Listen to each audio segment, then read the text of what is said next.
Yes, yes. So, dear friends, because of some reasons, we couldn't continue our class on yesterday. Okay. So, the rest of the topic we will complete in this session. Okay, in this class.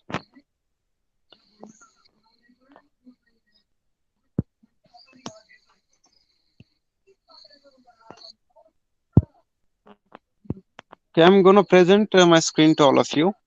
Just tell me if you can see or not.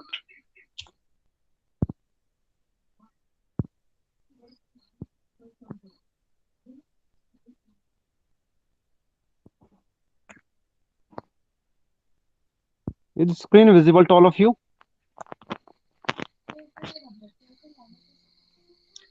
Just write visible so that I can understand what is your yes means. Okay, all right.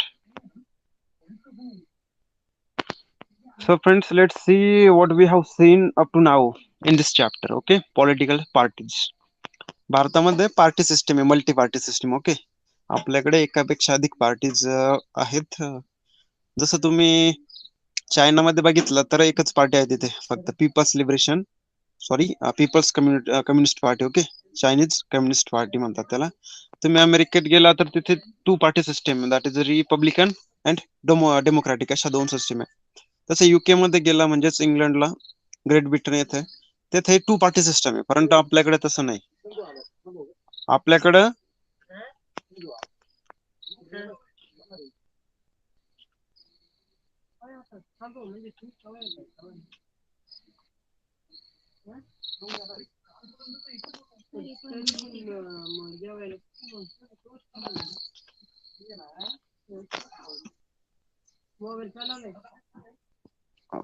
Friends, तुम्ही Britain मध्ये जर बघितलं तर तिथे पण to party system, परंतु भारतात थोडीशी पद्धत वेगळी. आपल्याकडे मल्टी पार्टी सिस्टम आहे. म्हणजे आपल्याकडे सपोज काँग्रेस, भाजपा, पुन्हा सपा, बसपा. ओके, पुन्हा आपल्या प्रादेशिक पार्ट्या, regional parties are different, that is Shiv Sena. Okay, Lojpa, Rajad. Okay, अशा बऱ्याच पार्टी आहेत. ओके, तर यामध्ये आपण आतापर्यंत बघितलं की वेगवेगळ्या ज्या पार्ट्याज आहे ओके इंडियामध्ये, तर त्यांचं ऍक्च्युली कॅरेक्टरिस्टिक्स काय आहेत त्या पॉलिटिकल राजकीय पार्ट्यांचं. Okay, so we have completed this. Okay, after that we have seen changing nature of political system in India, political party system in India. Okay, we have also seen that, and finally today we will start national parties, म्हणजे राष्ट्रीय पार्ट्या. राष्ट्रीय पक्ष कोणकोणते आहेत भारतामध्ये. Okay, so are you guys ready? Hello.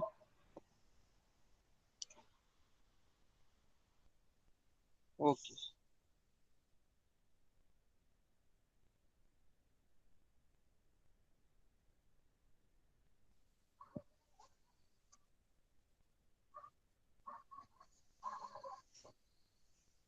Okay, let's start then. Okay, national parties म्हणजे राष्ट्रीय पक्ष भारतात कोणकोणते आहेत. First here is INC, that is Indian national Congress. Let's see it. Okay, तर या पार्टीचा रेफरन्स त्यांनी सांगितलेला आहे फ्रेंड्स इथे. Okay, election commission of India. म्हणजे प्रत्येक पार्टीचं आपण बघितलं की रजिस्ट्रेशन कोणाकडे करावं लागतं आपल्याला, इलेक्शन कमिशन कडे, तुम्हाला जर पार्टी स्थापन करायची असेल तर तिचं. ओके, तर बघूयात Indian national Congress. The Indian national Congress was established in 1885. Okay, तर मित्रांनो ही पार्टी सर्वात जुनी आहे भारतातली. जेव्हा आपल्याकडे ब्रिटिश रूल चालू होता तर तेव्हाच 1885 मध्ये इंडियन नॅशनल काँग्रेसची स्थापना झाली, एस्टॅब्लिशमेंट झाली. At the time of its establishment, Congress was an all comprehensive movement working for national independence. Okay, तर मित्रांनो जेव्हा ही पार्टीची स्थापना झाली त्या काळातच काँग्रेस पार्टी जी आहे, तर ही पार्टी आपल्या स्वातंत्र्य मिळवण्याची जी काही चळवळ आहे, ओके, भारतातील स्वातंत्र्य मिळवण्यासाठी चळवळ आहे, त्यामध्ये तिचा सहभाग होता मोठ्या प्रमाणात. groups with different ideologies had come together in this nationalist movement. म्हणजे ही काय राष्ट्रीय चळवळ होती भारताला स्वातंत्र्य मिळवून देण्याची. ओके, तर त्यामध्ये वेगवेगळ्या आयडियोलॉजीचे जे काही ग्रुप आहेत, आपण बघितलं की प्रत्येक पार्टीची आयडियोलॉजी जराशी डिफरंट असते एका पार्टीपेक्षा दुसरी, right wing, left wing. Okay, आपण बघितलंय ते. तर अशा वेगवेगळ्या पार्ट्या एकत्र आल्या आणि नॅशनलिस्ट मुवमेंट मध्ये त्यांनी पार्टिसिपेशन केलं. After independence the Congress emerged as the most dominant political party. आणि काय झालं, स्वातंत्र्यानंतर मात्र काँग्रेस पार्टी जी आहे, इंडियन नॅशनल काँग्रेस, ही एक पार्टीज मुख्यतः भारतामध्ये एक पॉलिटिकल पार्टी म्हणून अस्तित्वात राहिली. म्हणजे बाकीच्या पार्ट्यांपेक्षा सर्वात जास्त महत्व या पार्टीला मिळालं. This party was most dominant political party. म्हणजे मुख्यतः भारताचं जे काही राजकीय क्षेत्र आहे स्वातंत्र्यानंतर, त्यात मुख्यत्व जे काही वर्चस्व आहे ते इंडियन नॅशनल काँग्रेसचं राहिलं. Okay, the party from the beginning follows the policy of secularism, all-round development, equal rights and welfare of minorities and disadvantaged sections of the society. म्हणजे या पार्टीची पॉलिसी काय राहिलेली आहे, मुख्यत्वे सेक्युलरिझम म्हणजे धर्मनिरपेक्षता. म्हणजे ही पार्टी धर्माच्या आधारावर कोणावरही भेदभाव करणार नाही किंवा त्यांच्या पार्टीमध्ये पण कोणत्याही प्रकारचा भेदभाव नाही. सर्व प्रकारचे जे काही लोक आहेत, सर्व जाती धर्माचे लोक आहेत त्यांच्या पार्टीमध्ये आहेत. ओके, पुन्हा त्यांचं आणखी एक पॉलिसी ऑलराऊंड डेव्हलपमेंट. ओके, आपण म्हणतो ना ऑलराऊंडर म्हणजे सर्व काही गोष्टी, तसंच ऑलराऊंड डेव्हलपमेंट म्हणजे सर्वांगीण विकास. Okay, equal rights and welfare for minorities and disadvantages sections of the society. म्हणजे सर्वांना समान अधिकार आणि सर्वांचं कल्याण. ज्या काही मायनॉरिटीज आहे, ओके, अल्पसंख्याक, पुन्हा समाजातला जो काही डिसएडव्हान्टेजेस सेक्शन आहे, ओके, तर त्या सगळ्यांचा जो काही इक्वल राईट्स आहे, ओके, त्यांना वेलफेअर झालं पाहिजे, त्यांचं कल्याण झालं पाहिजे. ओके, पुन्हा त्यांना सर्व प्रकारचे अधिकार मिळाले असं त्या पार्टीची पॉलिसी आहे.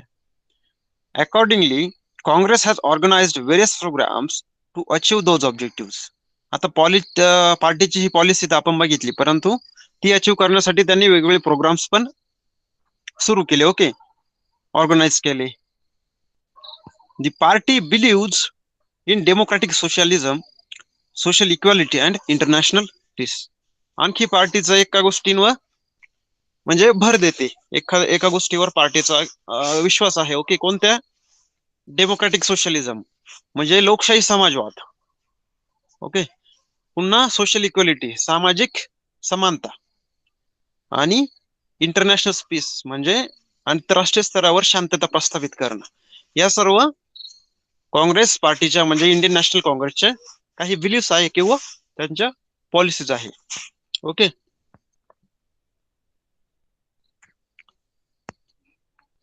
so do you understood about Indian National Congress? Hello, if any doubt you can ask.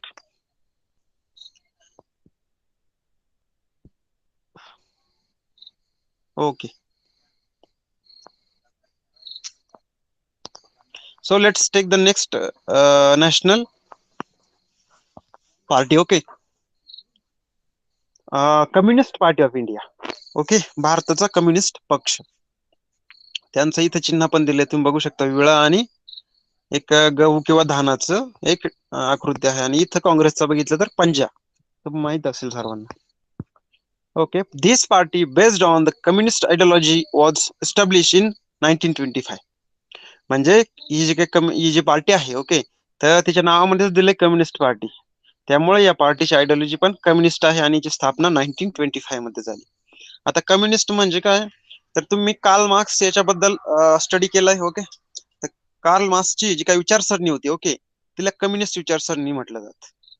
म्हणजे मुख्यत्व यामध्ये जे काही देशाची संसाधनं आहेत, देशाचे सगळे रिसोर्सेस आहेत, ते गव्हर्नमेंटच्या ताब्यात राहतील. ओके, सर्व जे काही आपण म्हणूयात कंपन्या, वेगवेगळ्या खाणी, ओके, तर या सर्व सरकारच्या ताब्यात राहतील आणि सरकार लोकांना ती त्यातून सर्वांना समान विषमता जी काय आहे संपत्तीमध्ये ती दूर करणार आणि सर्वांना समान संपत्तीचं वाटप करणार. ओके, आणि परंतु ही आयडियोलॉजी म्हणावं तेवढी सक्सेसफुल नाहीये. ओके, सध्या जगामध्ये फक्त एक दोनच देश आहे की तिथे सध्या कम्युनिस्ट पार्टीची सत्ता आहे, म्हणजे कोणती? चायना आणि सपोज एक नॉर्थ कोरिया आपण म्हणूयात. तर या ठिकाणी बाकी सर्व ठिकाणी कॅपिटलिस्ट इकॉनॉमी आणि कम्युनिस्ट पार्टीचं जरासा आयडिओलॉजी डिफरंट आहे. Okay, so it is an old party in India. म्हणजे ही भारतातली एक जुनी पार्टी आहे बरीचशी. This party works for welfare of labourers and workers. म्हणजे जे काही मजदूर लोक आहे भारतातील समजा समाजातील, तर त्यांच्यासाठी ही पार्टी वर्क करते. The party opposes capitalism. आपण आता जो बघितलं की ही पार्टी कॅपिटलिझमचा अपोज करते, त्याला विरोध करते. परंतु तुम्ही आता जगभरात जर बघितलं, जवळपास 99% जे काही राष्ट्र आहेत, ओके, तर ते सर्व राष्ट्र कॅपिटलिस्ट इकॉनॉमीवरच आधारित आहे सध्या. Okay, the party leadership developed differences in the 1960s over the issue of whether Communist Party of India should accept the leadership of Communist China or Soviet Union. म्हणजे पूर्वीच्या काळी आता जसं काही चायनाची कम्युनिस्ट पार्टी आहे, ओके, तसं पूर्वी रशियात पण कम्युनिस्ट पार्टीची सत्ता होती. आता सध्या फक्त चायनामध्ये आहे. ओके, तर मग 1960च्या आसपास ही जी काही पार्टी आहे, ओके, या पार्टीमध्ये थोडेसे मतभेद निर्माण झाले, डिफरन्सेस निर्माण झाले की आपण कोणत्या आयडिओलॉजीचा स्वीकार करायचा. म्हणजे आपण चायनीज कम्युनिस्ट पार्टी सारखं आपण बिहेव करायचं, त्यांची आयडिओलॉजी आपण ऍक्सेप्ट करायची, की जी काही सोव्हिएत युनियन म्हणजे त्याला रशिया म्हटलं जातं आता, ओके, तर त्यांची आयडिओलॉजी ऍक्सेप्ट करायची. या बाबतीत पार्टीमध्ये डिफरन्सेस क्रिएट झाले. This led to split of communist party of India and a separate party communist party of India Marxist was found in 1964. आता हे जे काही त्यांचे डिफरन्सेस मतभेद निर्माण झाले, ओके, त्यामुळे त्यांच्यामध्ये दुफळी निर्माण झाली. म्हणजे या पार्टीचे दोन तुकडे झाले, कम्युनिस्ट पार्टी, ओके, डिव्हिजन झालं, त्यांचं विभाजन झालं आणि एक नवीन पार्टी अस्तित्वात आली. तिचं नाव काय दिलं? Communist party of India. आणि बॅकेटमध्ये मार्क्सिस्ट, म्हणजे ही मार्क्सिस्ट आयडिओलॉजी फॉलो करणारी पार्टी म्हणून 4 वर्षानंतर म्हणजेच 1964 मध्ये पुन्हा या Indian national communist party of इंडियाला जोडून आणखी एक पार्टी त्यांचीच तयार झाली. तिचं नाव काय? कम्युनिस्ट पार्टी ऑफ इंडिया, ब्रॅकेटमध्ये Marxist. Okay,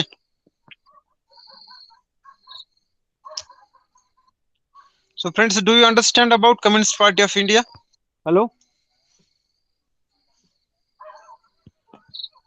if any problem please ask, any doubt, please don't let it go just as it is.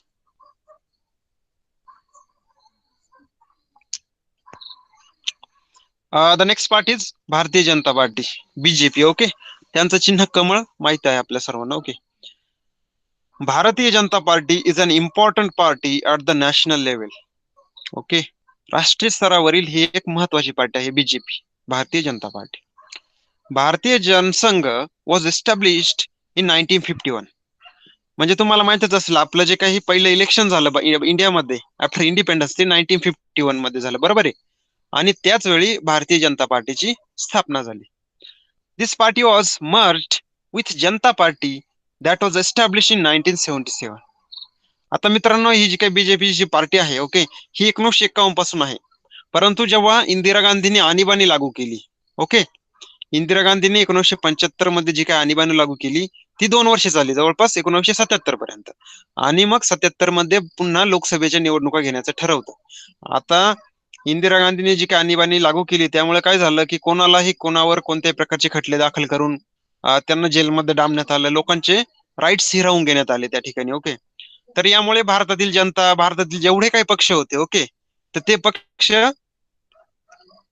Indira Gandhi किंवा काँग्रेस पार्टीवर अत्यंत नाराज झाले. ओके, ही जी काही इमर्जन्सी आणीबाणी त्यांनी लागू केली आणि त्यांनी स्वतःची सगळ्यांनी मिळून एक पार्टी स्थापन केली. तर त्यामध्ये भारतातील काँग्रेस सोडून जेवढ्या सगळ्या पार्ट्या होत्या जवळपास, त्या सर्वांनी एकत्र येऊन एक पार्टी स्थापन केली आणि तिचं नाव होतं जनता पार्टी. म्हणजे थोडक्यात समाजाची, जनतेची पार्टी म्हणून 1977 मध्ये जनता पार्टीची स्थापना झाली. आणि त्यामध्येच मग 1951 मध्ये जी काही भारतीय जनता पार्टी होती ही पण एक होती. ओके, तिने पण जनता पार्टीमध्ये मर्ज झाली, त्यामध्ये ती मिसळून गेली. Okay, but the Janata party कुड नॉट सर्व्हाइव्ह. परंतु आता मी जसं सांगितलं की जनता पार्टीमध्ये देशातील काँग्रेस सोडून इतर सगळेही पक्ष होते, त्यांनी एकत्र येऊन पार्टी स्थापन केली. परंतु काय, प्रत्येक जे काही वेगवेगळा पक्ष होता त्याची वेगवेगळी आयडिओलॉजी होती. ओके. आणि नंतर जेव्हा ते 77 मध्ये निवडणूक जिंकले, त्यांनी मोरारजी देसाई पंतप्रधान झाले, त्यावेळी त्यांच्यामध्ये प्रचंड मतभेद निर्माण झाले, कारण त्यांच्या विचारधारा, त्यांच्या आयडिओलॉजीज वेगवेगळ्या होत्या. ओके. त्यामुळे ही काही जनता पार्टी आहे, इट कुडंट सर्व्हाइव्ह. ओके. ती जास्त दिवस काय तग धरू शकली नाही. Okay. There was a split in the party and Bharatiya Jana Sangh, the component of Janata Party, was establish a new party in 1980, Bharatiya Janata Party. Okay. तर मित्रांनो, आपण आता सांगितलं की 1977 मध्ये जी जनता पार्टी स्थापन झाली, त्यामध्ये भारतीय जनसंघ हा जो काही 1951 मध्ये स्थापन झाला तो पण होता. Okay. It was the component of Janata Party. परंतु मग जेव्हा जनता पार्टीचं सरकार जेव्हा पडलं, आपण म्हणूयात, ओके, जनता पार्टी सर्व्हाइव्ह झाली नाही, मग तिच्यामधले जेवढे काही मेंबर होते ते परत स्प्लिट झाले. जनता पार्टी स्प्लिट झाली, तिचं विभाजन झालं, डिव्हिजन झालं, आणि ही जी काही जनसंघ होता, भारतीय जनसंघ, एक पार्टी त्यामध्ये. ओके. तर त्या पार्टीने पुन्हा त्यांचं नाव बदललं 1980 मध्ये, आणि तिचं नाव ठेवलं भारतीय जनता पार्टी. ओके. म्हणजे भारतीय जनसंघ म्हणून ते जनता पार्टीमध्ये गेले, आणि पुन्हा जनता पार्टीतून बाहेर येताना त्यांनी काय नाव ठेवलं, Bharatiya Janata Party. Okay, BJP.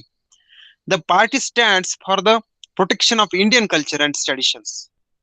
आणि मुख्यत्व ही जी काही भारतीय जनता पार्टी आहे, हिचा मुख्य मोटो काय आहे, ऑब्जेक्टिव्ह काय आहे, पॉलिसी काय आहे, तर protection of Indian culture and traditions. भारतीय जी काही संस्कृती आहे, भारतीय ज्या परंपरा आहेत, त्यांचं संरक्षण कर. The party gives importance to economic reforms. आणि ही जी काही पार्टी आहे ती इकॉनॉमिक रिफॉर्म्सला इम्पॉर्टन्स देते.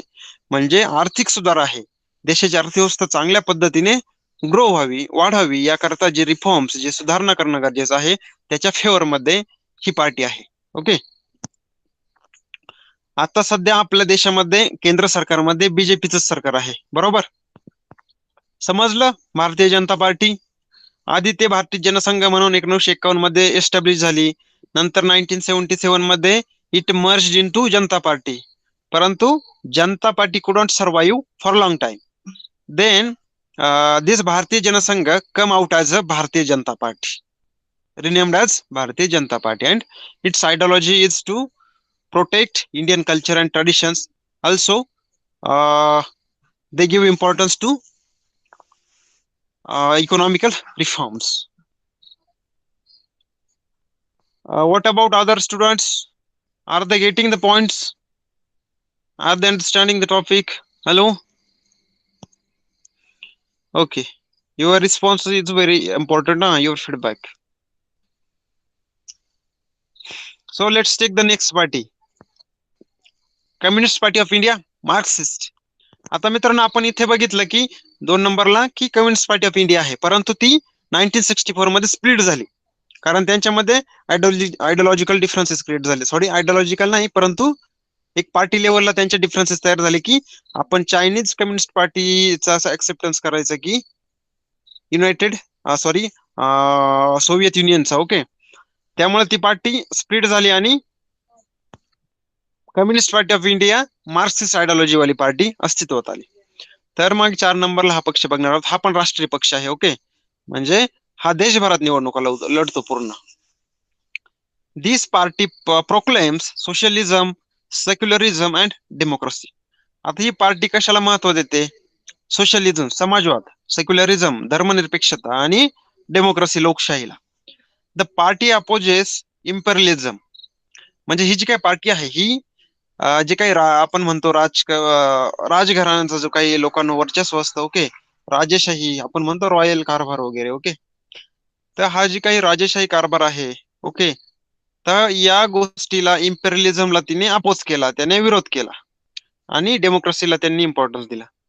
Parties policy is to protect the interest of workers, farmers and landless labourers.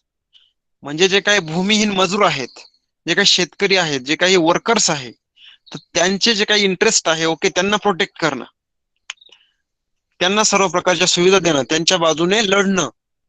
Okay. तर अशा सगळ्या गोष्टी या त्यांच्या पॉलिसी आहे. Chinese communist party of India Marxist ideology. त्यांचं इथं चिन्ह दिलंय पक्षाचं एक, यू कॅन सी विळा आणि हातोडी टाईप दिलेलं आहे, की विळा आणि काय आहे, काय ना हातोडीच आहे बहुतेक. आणखी next party is Bahujan Samaj party, त्याला बीएसपी म्हटलं जातं शॉर्ट फॉर्म मध्ये. ओके. बहुजन समाज पार्टी प्रोफेसेस दी सोशलिस्ट आयडियोलॉजी. ओके. मुख्यत्वे ही जी काही बहुजन समाज पार्टी आहे हिचं चिन्ह हत्ती आहे आणि ती सोशलिस्ट समाजवादी आयडियोलॉजीला जास्त फेवर करते. त्यामुळे त्यांच्या पार्टीच्या नावाच पण बहुजन समाज पार्टी म्हणून लावून दिलंय. Okay. In 1984, the party was established with the objective of protecting the interest of majority. Okay. तर ही पार्टीची स्थापना 1984 मध्ये झाली आणि तिचं ऑब्जेक्टिव्ह काय होतं? To protect interest of majority. भारतात जे काही मेजॉरिटी पीपल आहेत त्यांचे जे काही इंटरेस्ट आहेत, त्यांचे जे काही आपण म्हणूयात हक्क आहेत, तर त्यांना प्रोटेक्ट करणं. Scheduled caste, scheduled tribes, religious minorities and other backward classes together constitutes a majority. Okay. The party aims to give power in hands of the majority. तर मित्रांनो यांनी काय केलं? यांनी कलेक्शन केलं. यांनी कोणाचं कलेक्शन केलं? Schedule caste, ST, SC, schedule tribe. आपण हे सर्व बघितलेत, शेड्यूल कास्ट आणि शेड्यूल ट्राईब्स काय आहेत. ओके. पुन्हा रिलिजियस मायनॉरिटीज म्हणजे मायनॉरिटी आहे इंडियामध्ये ते. ओके. पुन्हा ओबीसीज म्हणजे अदर बॅकवर्ड क्लासेस जे काही पीपल आहे इंडियामध्ये मोठ्या प्रमाणात. ओके. तर या सगळ्यांचा जर एकत्र जर आपण विचार केला, ओके, किंवा या सर्वांना आपण एकत्र ठरवलं, तर ते ऍक्च्युली मेजॉरिटी होते इंडियामध्ये. ओके. तर या पार्टीचं इंटरेस्ट काय होतं, सॉरी ऑब्जेक्टिव्ह होतं की ही जी काही मेजॉरिटी आहे, SC, ST, पुन्हा जे काही मायनॉरिटीज आहे, अल्पसंख्याक वर्ग आहे भारतातील, पुन्हा अदर बॅकवर्ड क्लासेसचा जो काही वर्ग आहे, ओके, तर यांची मेजॉरिटी होते. तर या मेजॉरिटी हातात देशाची सत्ता असली पाहिजे असं या पार्टीचं ऑब्जेक्टिव्ह आहे. ओके. आणि या मेजॉरिटी म्हणजे या सर्व जणांचं हे जे काही कलेक्शन आपण बघितलं, ग्रुप बघितला, ओके, तर यांच्या राईट्स प्रोटेक्ट करणं हे यांचे ऑब्जेक्टिव्ह आहे, Bahujan Samaj party. Any doubt guys? Hello. Okay. Okay, you people have no doubt. Okay, let's see. I'm gonna check your answer sheets now from tomorrow, and in the next week you will get the result of it.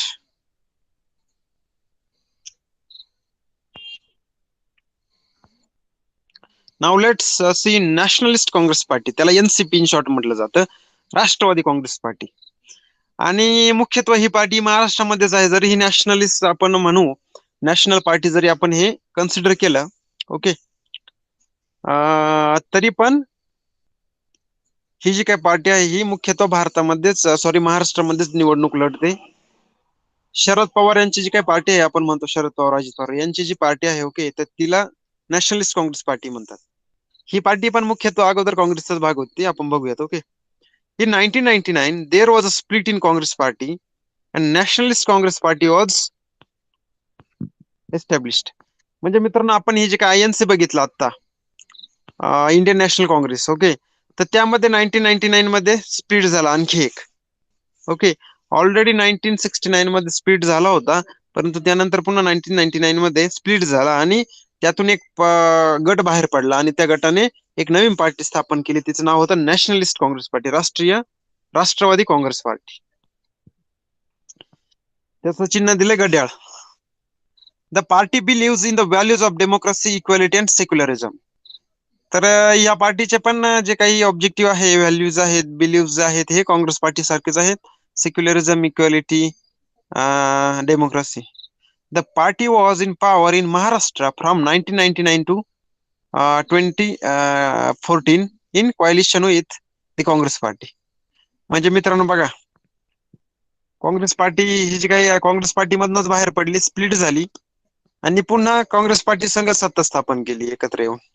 म्हणजे बघा, हे काँग्रेस हे जे काही political लोक असतात, नेते असतात, ओके, जरी आपल्या देशाची ध्येय धोरण ठरवतात, तरी ते त्यांच्यामध्ये कोणी कायमचा शत्रू नसतो किंवा कोणी कायमचा मित्र नसतो. ओके. त्यामुळे मतदान करताना वगैरे वगैरे तुम्ही सर्वजण विचार करा की ही पार्टी आहे, हिचा काही स्टँड आहे की नाही, की कोणाबरोबरही जाऊन सत्ता स्थापन करते. ओके. तर यांनी काँग्रेस पार्टी सोबत भांडण करून ऑलरेडी 1999 मध्ये वेगळी पार्टी स्थापन केली आणि पुन्हा त्याच वर्षी महाराष्ट्रामध्ये जिथून सेपरेट झाले त्यांच्या सोबतच सत्ता स्थापन केली एकत्र येऊन. ओके. म्हणजे जवळपास 15 वर्ष हे सत्तेत होते, 1999 टू 2014. ओके. महाराष्ट्रामध्ये Nationalist Congress Party for a long period was also part of coalition government led by Congress at center from 2004 to 2014. म्हणजे यांनी राज्यामध्ये तर काँग्रेस पार्टी सोबत सत्ता स्थापन केली, परंतु केंद्रामध्ये पण त्यांचं कोएलिशन होत. तुम्हाला माहित आहे बीजेपी येण्या अगोदर देशामध्ये काँग्रेसची सत्ता होती सेंट्रलला, केंद्रस्थानी. मनमोहन सिंग हे 10 वर्ष पंतप्रधान राहिले आणि त्या पार्टीला हे काय शरद पवार यांची पार्टी आहेत नॅशनलिस्ट काँग्रेस पार्टी यांनीच सपोर्ट दिला होता. ओके. म्हणजे त्यांच्यासोबत भांडण करायचं, पुन्हा त्यांच्यासोबत जाऊन सत्ता स्थापन करायची. So do you understand this? I hope you understand. Okay. So friends, there is some criteria that which party can be a national party and which party can be a regional party. Okay, and we have seen that criteria. Okay, let's see. Here is two criteria. Okay, to get recognition as a national party, here are two terms and condition. Okay, and to get recognition as a regional party, here is also two conditions. Okay, and after fulfilling these conditions, that party becomes national or regional party. All we are seeing, all these parties are national parties because they fulfill these two criteria. Okay. Now we have seen Nationalist Congress Party. Now we will see Trinamool Congress. Okay. ही पश्चिम बंगाल मधली party आहे. Okay मित्रांनो. आणि हिचे अध्यक्ष आहे ममता बॅनर्जी. तुम्हाला माहितच असेल. Okay. Trinamool Congress. All India Trinamool Congress party was established in 1998. म्हणजे 1998 मध्ये ही जी काही ऑल इंडिया तृणमूल काँग्रेस आहे हिची स्थापना झाली. Election commission gave the party recognition as a national party in 2016.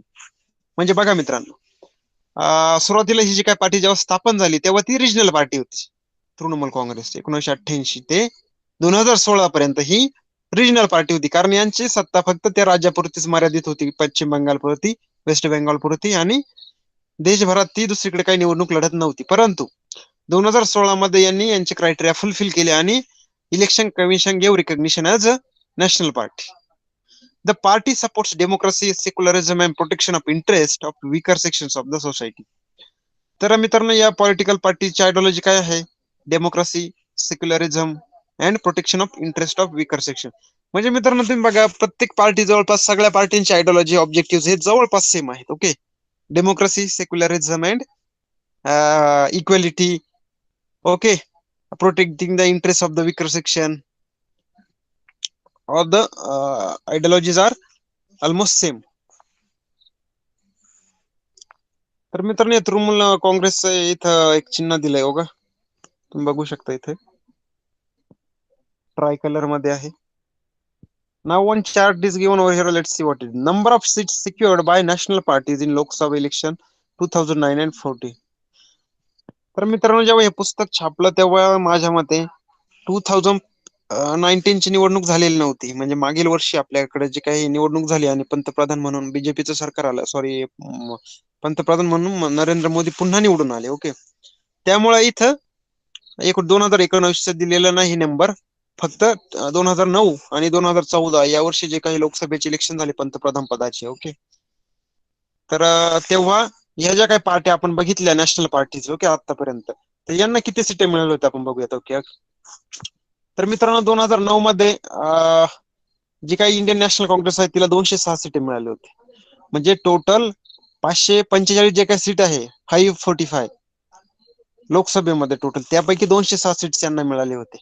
आणि बहुमतासाठी किती आकडा पाहिजे? 273, 273 और 272 एवढे सीट्स बहुमतासाठी पाहिजे, तेव्हा तुमचा पंतप्रधान होऊ शकतो. तर मित्रांनो बघा, 2009 साली 206 जागा मिळाल्या 2014 मध्ये फक्त 44 जागा. किती? फक्त 44. फक्त म्हणजे फक्त. किती कमी झाल्यात बघा.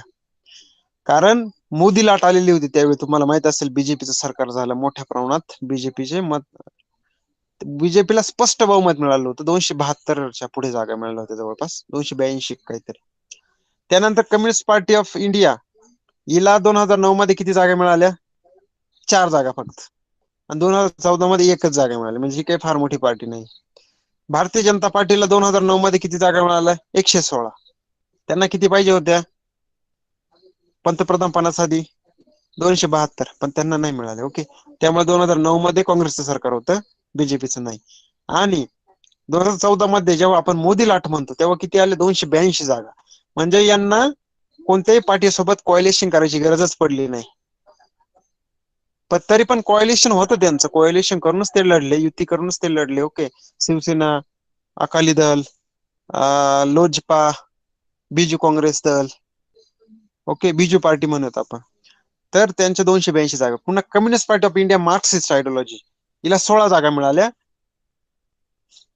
म्हणजे 16 ठिकाणी त्यांचे खासदार निवडून आले 2009 मध्ये. आणि 2014 मध्ये फक्त 9 ठिकाणी. तर हे बहुजन समाज पार्टी आहे, बीएसपी, हिला 2009 मध्ये 21 जागा मिळाल्या. 2014 मध्ये एकही सीट यांना निवडून आणता आलं नाही खासदारकीचं, लोकसभेचं. ओके. आणि शरद पवारांची ही जी काही एनसीपी आहे, नॅशनलिस्ट काँग्रेस पार्टी, हिची 9 जागा 2009 मध्ये निवडून आल्या. आणि ह्या ज्या काही 9 जागा निवडून आल्या, त्यांनी इंडियन नॅशनल काँग्रेसला सपोर्ट केला, 206+9. आणि आणखी बाकीच्या पार्ट्यांनी मिळून काँग्रेसला सपोर्ट केला, आणि त्यांच्या 272 जागा झाल्या. ओके. तर त्यांच्या 2014 मध्ये जागा कमी होऊन फक्त 6 जागा निवडून आल्या. तर मित्रांनो, तुम्हाला समजलं? हॅलो,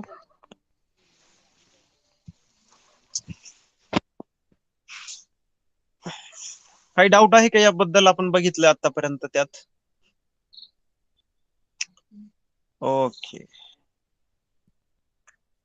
चला पुढील पार्ट घेऊयात आपण. इथे काही कात्रणं दिलेत पेपरचे. ओके. काय काय कात्रण आहे? Power shift in Tamil Nadu. Okay. Tamil Nadu मध्ये सत्ता बदल. Political marketing leading to terror. Okay. Which portfolio, home और social welfare. Shiromani Akali Dal get clear majority. Coalition of PDP with BJP. Anti defection law conductive to democracy. Haryana Janhit Congress achieves to objective. Looking for opportunity. Okay, या काही headings आहेत. Okay, political headings आहे, political. Okay. You must be reading different news in newspaper. तर मित्रांनो, आपण ज्या काही heading बघितल्या, तुम्ही जर न्यूजपेपर वाचत असाल, ओके, तर त्यामध्ये तुम्ही बऱ्याचदा ह्या हेडिंग बघितल्या असतील, वेगवेगळ्या प्रकारचे different. Through these news items, we get information about various parties existing in different states of the India. तर या हेडिंग मधून काय करतं आपल्याला, का भारताचे जे वेगळे स्टेट्स आहेत, जे वेगवेगळे राज्य आहेत, तर या राज्यांमध्ये ज्या काही वेगळ्या सत्ता पार्ट्याज आहेत, त्यांच्याबद्दलची आपल्याला माहिती या हेडिंग्स मधून किंवा या पेपर मधल्या बातम्यांमधून कळते. Okay. Do this parties function only at state level.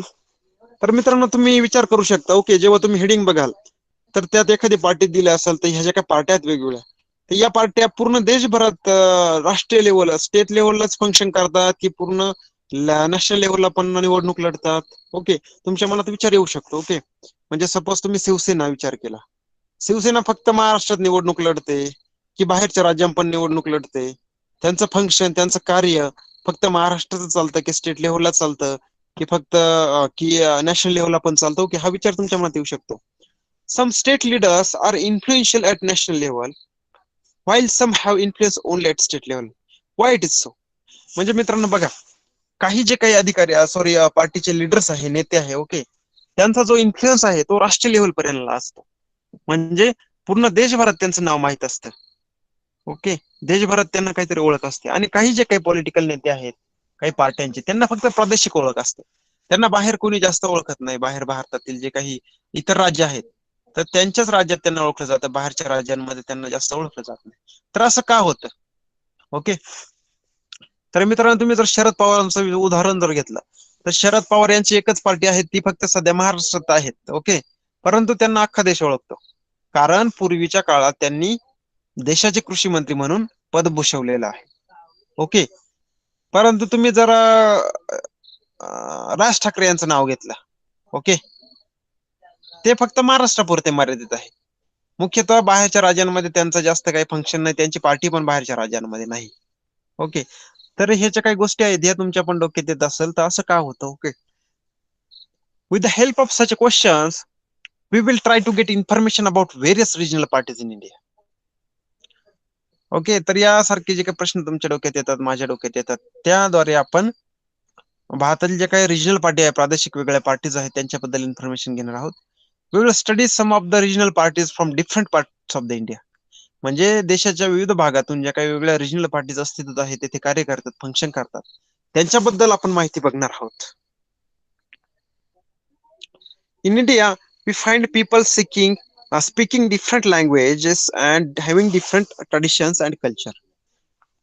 आता सर्वांना माहितीच आहे आपल्या देशाचं काय नाव, एक आपल्या देशाला म्हटलं जातं युनिटी इन डायव्हर्सिटी, म्हणजे विविधतेत एकता.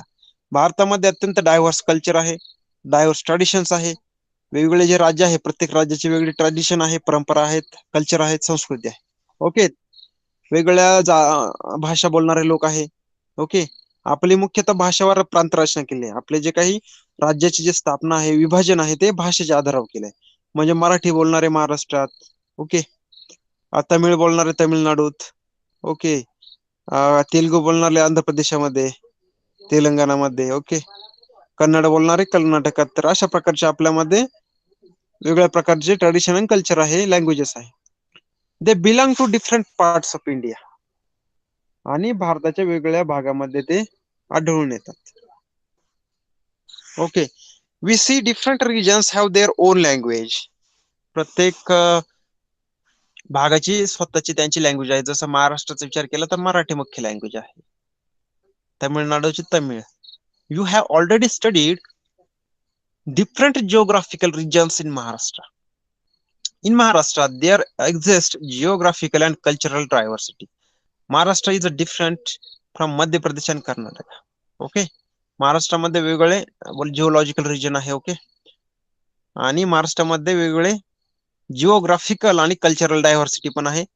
Maharashtra is different from Madhya Pradesh आणि कर्नाटक. म्हणजे मध्य प्रदेशापेक्षा आणि कर्नाटकापेक्षा महाराष्ट्र हा जरासा वेगळा आहे, विषम आहे. The feeling of affinity developed about our language and the region gradually turns into identity consciousness and finally gives rise to regionalism. म्हणजे मित्रांनो काय होतं, तुम्ही आता बघू शकता की मराठी अस्मिता हा शब्द फार वेळा ऐकला असेल तुम्ही. मराठी अस्मिता. पुन्हा तुम्ही तामिळनाडू मध्ये गेले तर तामिळनाडू त्यांची तमिळ अस्मिता. उत्तर प्रदेशात गेले तर तिकडे त्यांची जी काही उत्तर प्रदेश, बिहार जे उत्तरेकडे राज्य आहे, ओके, राजस्थानकडे गेले तर त्यांची राजस्थानी अस्मिता आहे. ओके. गुजरातकडे गेले तर गुजराती. अशा प्रकारचे जे काही आपल्या ज्या संस्कृतीबद्दल, आपल्या कल्चर बद्दल आपल्याला जी काही अफिनिटी असते, ओके, आपल्या भाषेबद्दल आपल्याला जी काही अफिनिटी असते, आकर्षण असते, अट्रॅक्शन असते, त्यामुळे काय होतं, आपला जो काही आयडेंटिटी आहे तीच आपल्या भाषेच्या संबंधी होऊन जाते. म्हणजे महाराष्ट्र म्हटला की आपली आयडेंटिटी मराठी म्हणून ओळखली जाते. तुम्ही जर राजस्थान जर नाव घेतलं तर तिथे आयडेंटिटी म्हणून राजस्थानी, तिथली भाषा जी आहे तर ती भाषा म्हणून ओळखली जाते. तर त्यामुळे काय होतं, आपल्या भाषेची जाणीव निर्माण होते आणि फायनली राईज टू रॅशनलिझम, म्हणजे प्रादेशिकवाद जो आहे, प्रदेशवाद जो आहे, आमचा प्रदेश, आमची अस्मिता, तर या गोष्टी वाढीस लागतात. अशा गोष्टींचा उगम होतो. People start thinking primarily about the interest and development of their own region. मग अशा वेळी काय होतं, जे काही लोक आहे त्या त्या जिल्ह्यात राहणारे, त्या त्या प्रदेशात राहणारे, राज्यात राहणारे, ते काय विचार करतात की आमचाच विकास झाला पाहिजे. ओके. ते असा विचार करतात आंध्र प्रदेशाचा विकास झाला पाहिजे. ओके. आमच्याच प्रदेशाचे जे काही हित आहे ते जपलं गेलं पाहिजे, हित संबंध जपले गेले पाहिजे. They start feeling proud of their religion, language, literature, traditions, history of social reforms, educational and cultural movements, and this gives rise to the development of linguistic identity. यामुळे काय होतं, they start feeling proud of their language, म्हणजे त्यांना त्यांच्या भाषेबद्दल अभिमान वाटू लागतो. त्यांचं साहित्य म्हणूयात आपण, वाङ्मय, त्याबद्दल अभिमान वाटू लागतो. त्यांच्या परंपरा, त्यांची हिस्ट्री, समाज सुधारणेची. ओके, याच्याबद्दल त्यांच्यामध्ये अभिमान जागृत होतो. पुन्हा एज्युकेशनल अँड कल्चरल मुवमेंट्स, म्हणजे ज्या काही कल्चरल सांस्कृतिक मुवमेंट झाल्या, ज्या काही शैक्षणिक चळवळी त्या प्रदेशात उभ्या राहिल्या, त्यांच्या मनात अभिमान निर्माण होतो. म्हणजे उदाहरण जर घ्यायचं झालं, तुम्ही महाराष्ट्राचं आपल्या राज्याचं उदाहरण जर घेतलं, तर आपल्या राज्यातील जे काही सरकार आहे त्यांना काय वाटतं, आपल्या राज्याचा विकास झाला पाहिजे, महाराष्ट्राचा. ओके, मराठीचा विकास झाला पाहिजे, मराठी लँग्वेजचं जे साहित्य आहे, मराठी लँग्वेजचे जे काही कवी असतील त्यांच्याबद्दल आपल्याला अभिमान आहे. ओके, आपले जे काही वेगवेगळ्या चळवळी महाराष्ट्रात निर्माण झाल्या त्यांच्याबद्दल आपल्याला अभिमान आहे. ओके, तर अशा प्रकारची गोष्टींच्या आपल्या मनात अभिमान निर्माण होतो. ओके, आणि एक भाषीय ओळख आपल्याला निर्माण होते. ओके, लिंग्विस्टिक आयडेंटिटी म्हणजेच भाषीय ओळख. मराठी आपण म्हटलं तर मराठी, तुम्ही तमिळनाडूत गेलं तर तमिळ, अशा प्रकारची आयडेंटिटी डेव्हलप होते. Regional identity develops from consciousness about the development of region and the feeling that people belonging to region should have claim over resources and employment opportunities. मग यामुळे काय होतं, regional identity develops from consciousness, म्हणजे जी काही प्रादेशिक identity, linguistic identity develop होते. Okay, ती कशापासून होते, consciousness about development of the region, म्हणजे आपल्याच प्रदेशाचा विकास झाला पाहिजे, हा जी काही जाणीव आहे, ही जी काही कॉन्शियसनेस आहे आपल्यामध्ये, त्यामुळे काय होतं, आपली रिजनल आयडेंटिटी निर्माण होते. रिजन बद्दल आपल्याला अभिमान वाटू लागतो, प्राऊड वाटू लागतो. ओके, तर त्यामुळं येथे राहणाऱ्या लोकांना काय वाटतं की या ठिकाणी जे काही संसाधनं उपलब्ध आहे, ओके, जे रिसोर्सेस उपलब्ध आहेत, तर त्यांच्यावर आमचाच अधिकार असला पाहिजे, आमच्याच प्रदेशातील लोकांचा बी अधिकार असला पाहिजे. पुन्हा इथे जे काही एम्प्लॉयमेंटच्या संधी आहेत, रोजगारच्या संधी आहेत, त्यांच्यावर पण इथल्याच प्रदेशातील लोकांचा अधिकार असला पाहिजे. या प्रकारच्या, यालाच प्रदेशवाद असं म्हटलं जातं, रिजनलिझम असं म्हटलं जातं. अशा प्रकारच्या भावना वाढीस लागू लागतात. Wien linguistic, regional, cultural, and other identities get connected, a regional consciousness emerges as a stronger feeling. Okay, मग जेव्हा आपल्याला भाषिक ओळख निर्माण होते, प्रादेशिक ओळख निर्माण होते, सांस्कृतिक ओळख निर्माण होते, आणि या गोष्टी एकत्र तेव्हा कनेक्ट होतात, जुळतात, तेव्हा रिजनल कॉन्शियसनेस इमर्ज होतो ॲज अ स्ट्रॉंग फिलिंग. मग आपल्या प्रदेशाविषयी आपल्याला प्रचंड अभिमान वाटू लागतो, ही भावना प्रबळ होते. Sometimes it gives rise to independent political parties or pressure groups or movements. मग यामुळे काय होतं, वेगवेगळ्या ज्या काही पॉलिटिकल पार्टीज आहे प्रादेशिक, त्या निर्माण होतात. म्हणजे काय होतं,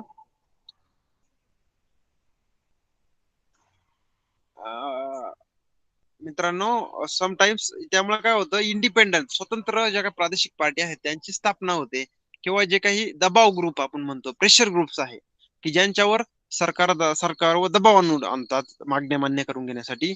अशा प्रकारच्या लोकांचा गट मिळून एखादी पार्टी स्थापन करतात, एखादी पक्ष स्थापन करतात. Okay, all such developments aim at protection of interest of the region. आणि या सर्वांचा हेतू काय असतो, ऑब्जेक्टिव्ह काय असतो, तर आपला जो रिजन आहे, ओके, त्याचा जो काही हितसंबंध आहे, इंटरेस्ट आहे, तो जपला गेला पाहिजे, प्रोटेक्ट झाला पाहिजे. तर मग मित्रांनो, तुम्ही जर शिवसेनेचं एक्झाम्पल घेतलं, मनसेचं एक्झाम्पल घेतलं, ओके, तर या रिजनल पार्टीज आहे. ओके, तर या पाच पार्टी कशामुळे स्थापन झालेल्या आहे, एक मराठी अस्मिता. ओके, इथल्या नोकऱ्यांवर आमचाच अधिकार आहे. तुम्ही आता न्यूज आता सध्या बंद आहे, परंतु काही वर्षापूर्वी तुम्ही मनसे किंवा शिवसेना या पार्टी वेगवेगळ्या आंदोलन करत, जे काही बिहारी युपीचे लोक आहे, ओके, त्या लोकांनी जे काही इथे रोजगार मिळवले तर त्यांना हकलून देणे, त्यांना मारझोड करणे. ओके, पुन्हा जे काही अन्न लोक आहेत, म्हणजे जे काही साऊथ इंडियन लोक आहेत, जे महाराष्ट्रात येऊन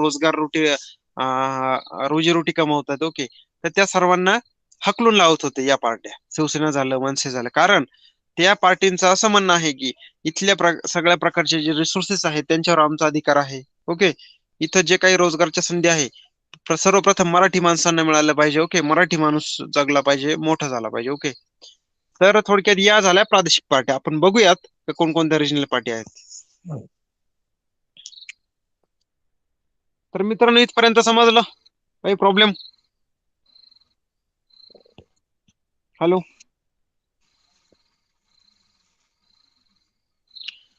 तुम्हा सर्वांना ऐकू येतं व्यवस्थित? व्यवस्थित टॉपिक दिसतोय स्क्रीनवर?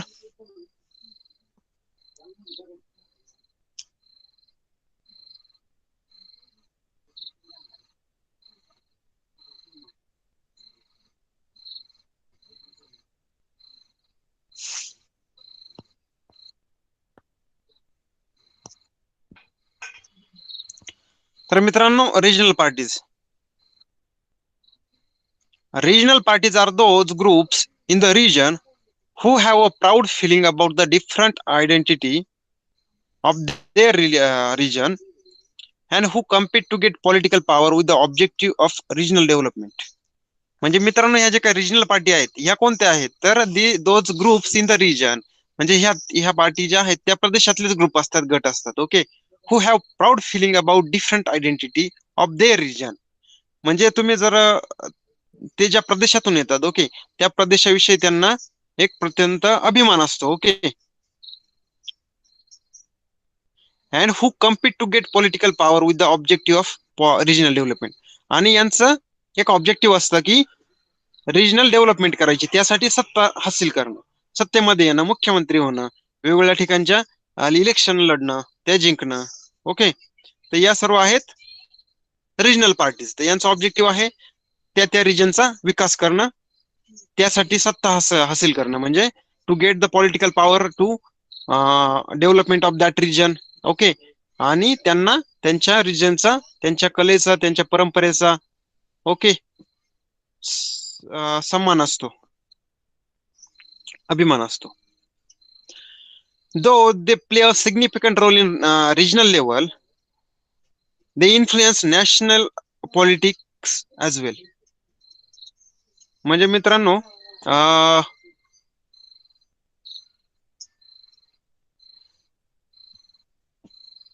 म्हणजे त्यांचा प्रादेशिक स्तरावरच रोल असतो. म्हणजे शिवसेनेचा जर विचार केला आपण, शिवसेना, मनसे यांना फक्त सध्या ओळख महाराष्ट्रामध्येच आहे, महाराष्ट्रामध्येच, परंतु त्यांचा प्रभाव हा राष्ट्रीय स्तरावर पण पडत असतो. ओके, तुम्ही जर शिवसेनेचं उदाहरण जर घेतलं तर महाराष्ट्रात पण त्यांचा प्रभाव आहे आणि नॅशनल लेवलला पण थोडासा त्यांचा इन्फ्लुएन्स आहे. ओके, तुम्हाला माहितच असेल, बाळा ठाकरे हे नाव देशभरात माहित आहे. उद्धव ठाकरे शिवसेनेचे पंत मुख्य किंवा आपण म्हणूयात सर्वेसर्वा होण्या अगोदर बाळासाहेब ठाकरे हे नाव देशभरात होतं, त्यामुळे त्यांचा पण नॅशनल लेवलला इन्फ्लुएन्स होता. Regional parties give preference to the resolution and regional problems, resolution of regional problems. यांचा मुख्य जे काही प्रेफरन्स आहे, यांचा आपण म्हणूयात प्रायमरी त्यांचा मोटो काय असतो? रिजनल प्रॉब्लेम सॉल्व्ह करण्यावर, for development of the region and they demand more autonomy and authority. तर त्यांच्या प्रदेशाचा विकास करण्यासाठी ते स्वायत्तता मागतात, ऑटोनॉमी मागतात आणि अधिकार म्हणजेच ऑथॉरिटी मागतात. म्हणजे थोडक्यात काय, तर आम्हाला अधिक प्रमाणात अधिकार द्या, ओके, आम्हाला ऑटोनॉमी द्या आणि आमच्या प्रदेशाचं सरकार आम्ही आमच्या पद्धतीने हँडल करू, आमच्या प्रदेशाचा विकास आम्ही आमच्या पद्धतीने करू, अशा पद्धतीचे त्यांच्या डिमांड असतात. Though they cooperate with federal government, they try to protect their autonomy.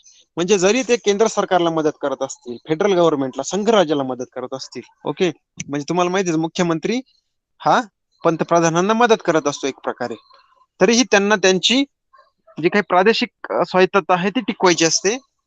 Okay, त्यांची ऑटोनॉमी प्रोटेक्ट करायची असते. Regional parties make several demands such as regional problems should be resolved at a regional level. Political power should be in the hands of the people from region and residents of the region should get preference in the administration and jobs. म्हणजे मित्रांनो, यांचं मुख्य demand काय असते की आमच्या प्रदेशाचे जे काही प्रॉब्लेम आहे, आमचे रिजनल प्रॉब्लेम्स आहे, they should be resolve at regional level. म्हणजे आमचे प्रॉब्लेम आमच्याच लेवलला सॉल्व्ह केले पाहिजे, आमच्या प्रदेशात सॉल्व्ह झाले पाहिजे. पुन्हा political power should be in hands of the people from the region. म्हणजे इथली जे काही पॉलिटिकल सत्ता आहे, पॉलिटिकल जे काही गव्हर्नमेंट आहे, ते इथल्याच लोकांच्या हातात असलं पाहिजे, regional level. Okay, in the hands of the people from region and residents of the region should get preference in the administration and jobs. आणि इथल्याच लोकांना, राहणाऱ्या रहिवासी लोकांनाच प्रशासनामध्ये स्थान मिळालं पाहिजे. जॉब्स मध्ये त्यांचा पहिला हक्क आहे, त्यांना प्राथमिकता मिळाली पाहिजे, प्रेफरन्स मिळाला पाहिजे. ओके,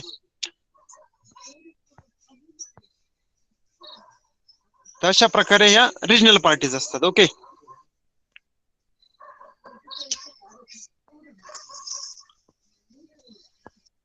तर समजलं मित्रांनो रिजनल पार्टीज आणि नॅशनल पार्टीज मध्ये काय डिफरन्स असतो ऍक्च्युली थोडासा.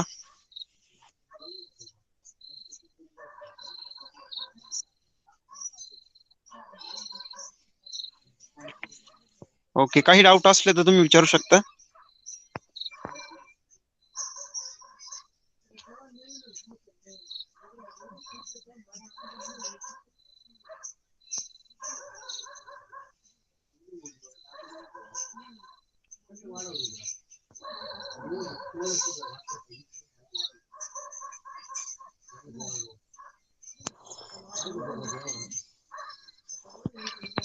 Okay friends, let's see the next point.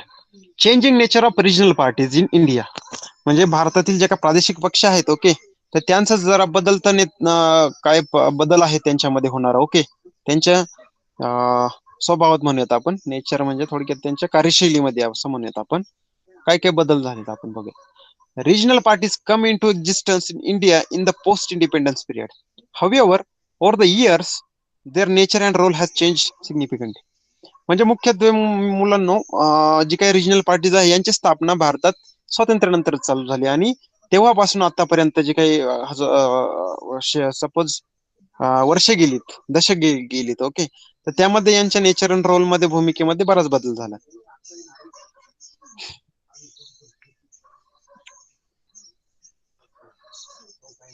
Initially, regional identities gave rise to separatist movements. Okay. Initially, regional identities gave rise to separatist movement. तर मित्रांनो, जी काही रिजनल आयडेंटिटी आहे यामुळे काय होतं की आपल्या प्रदेशाबद्दल आपल्याला फारच अभिमान निर्माण होतो. ओके, त्यामुळे काय होतं, सेपरेटिस्ट म्हणजे फुटीरतावाद निर्माण होतो. म्हणजे मग या लोकांच्या मनात अशी भावना वाढीस लागू लागते की आम्हाला सेपरेट राज्य दिलं पाहिजे. ओके, आमचा सेपरेट देश असला पाहिजे. अशा जे काही सेपरेटिस्ट मुवमेंट आहे, अशा मुवमेंटचा यातून उदय होऊ लागतो प्रादेशिक आयडेंटिटीमुळे. तुम्ही आसामचं उदाहरण घेऊ शकता. जे काही नॉर्थ ईस्ट कंट्रीज आहे, नॉर्थ ईस्टर्न भारतातील जे काही सॉरी हा ओके, तर नॉर्थ ईस्टर्न जे काही आपले जे स्टेट्स आहे, मुख्यत्वे आसाम झालं, मणिपूर, मिझोराम, नागालँड, तर या ठिकाणी ही जी काही सेपरेटिस्ट मुवमेंट आहे, ओके, तर ही मोठ्या प्रमाणात दिसून येते. The demands for independent Khalistan, okay, Dravidistan, we are made with the objective of parting from the Indian Federation and exist as an independent state. म्हणजे मित्रांनो बघा, जसं खलिस्तान म्हणजेच पंजाबमध्ये ही मुवमेंट चालू झाली होती, तर त्या मुवमेंटचे जे काही पीपल होते, लोक होते, त्यांचं असं म्हणणं होतं की आम्हाला भारतापासून सेपरेट व्हायचंय आणि सेपरेट देश म्हणून आम्हाला मान्यता द्या. पुन्हा तुम्ही जर द्रविडिस्तान म्हणजे तुम्ही साऊथ इंडियनचा विचार जर केला, ओके, तर साऊथ इंडियामध्ये त्यांना द्रविडी लोक असं म्हटलं जातं. ओके, आपल्याकडे मुख्यत्वे दोन प्रकारे लोक देश दिवाळी केला आहे, द्रविड लोक आणि आर्यन. जे काही नॉर्थ इंडियामध्ये राहणारे लोक आहेत त्यांना आर्यन असं म्हटलं जातं, आर्य पीपल, आणि जे काही साऊथ मध्ये त्यांना द्रविडियन म्हटलं जातं. हे जे काही द्रविडियन पीपल आहेत त्यांना असं वाटत होतं की आम्हाला आमचं सेपरेट राज्य द्यावं. ओके, तर regional parties from Punjab, Tamil Nadu आणि Jammu Kashmir have made such a demands. तर मित्रांनो बघा, मुख्यत्वे साऊथ इंडियन म्हणजेच तमिळनाडू, पुन्हा पंजाबमध्ये खलिस्तान, तमिळनाडूमध्ये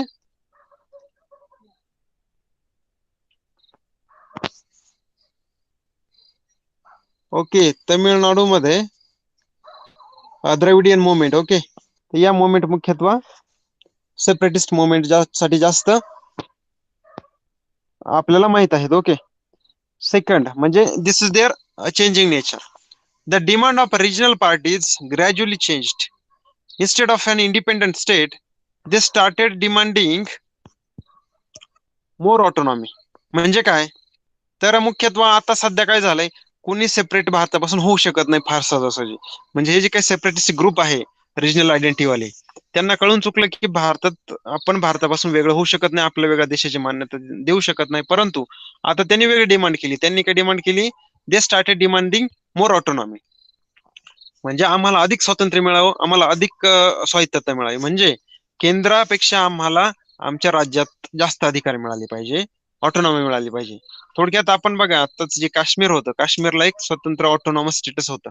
परंतु आता 5 ऑगस्ट 2019 मध्ये आपल्या जे काही भारत सरकार आहे त्याने ऑटोनॉमी कमी केली आणि त्याला इतर भारतीय राज्यांसारखाच दर्जा दिला आणि त्याला एक युनियन टेरिटरी म्हणून घोषित केलंय.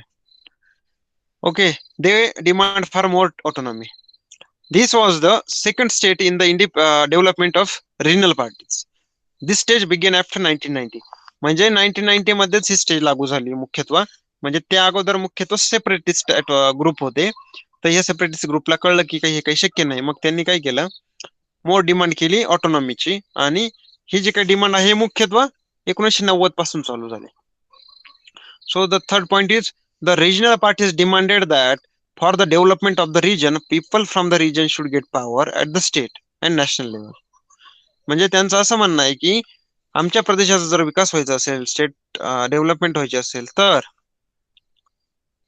आम्हाला पॉवर मिळाली पाहिजे राज्यात पण आणि नॅशनल लेवलला पण. म्हणजे लोकसभेत पण आमचेच लोक निवडून गेले पाहिजेत आमच्या प्रदेशातून आणि विधानसभेमध्ये पण आमचेच लोक निवडून गेले पाहिजे. For example Shiv Sena, Telugu Desam party. Okay, तर मित्रांनो थोडक्यात शिवसेनाचं एक्झाम्पल आपण डिस्कस केलं आहे आणि तेलगू देसम पार्टी ही एक पार्टी आहे. जी डेव्हलपमेंट ऑफ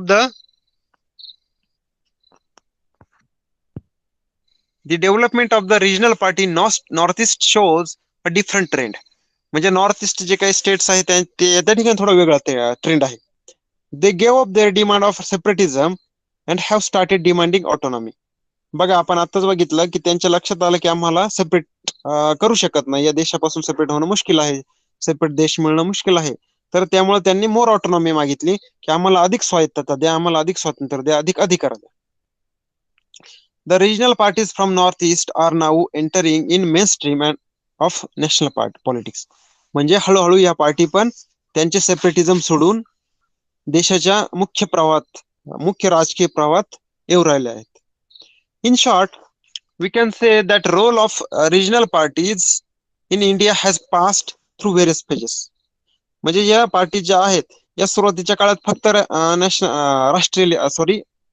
स्टेट लेवलला होत्या, नंतर हळूहळू नॅशनल लेवलला आल्या. Okay,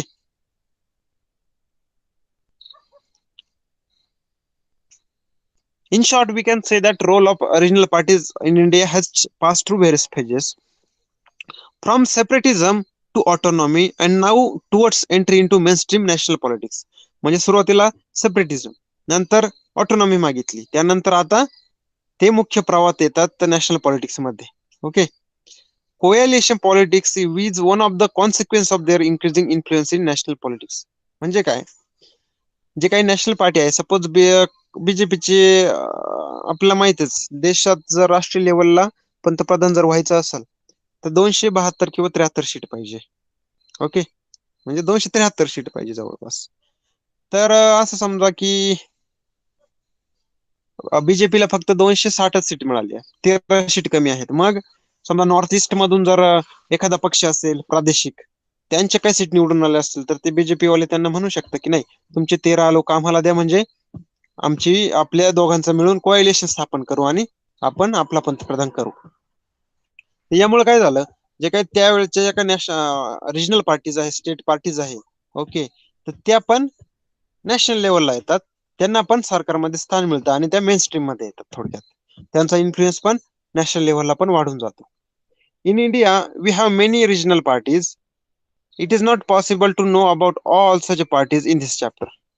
we will study some parties as representative of India's east, west, north and south region. तर मित्रांनो, भारतात प्रचंड जास्त पार्टी आहेत. Okay, regional. सगळ्यात काही या चॅप्टर मध्ये आपल्याला कन्सिडर करणं किंवा कव्हर करणं शक्य होणार नाही. परंतु आपण भारताच्या पूर्वेकडील पार्ट्या, पश्चिमेकडील, उत्तरेकडील आणि दक्षिणेकडील अशा एक एक पार्टी बघूयात. Okay, some major regional parties as shown below. तर मित्रांनो थोडासा टॉपिक राहिलेला आहे, परंतु मला वाटतं आपला वेळ पण झालेला आहे. ओके ओके, तर आपला वेळ झालेला आहे, संपलेला आहे. तुम्हाला समजलं असेल मी असं आशा करतो. Okay, so have you understood this topic that we have covered today? Okay, kindly go through it, study it. Okay, आता आपली भेट डायरेक्ट पुढच्या वीक मध्ये होईल.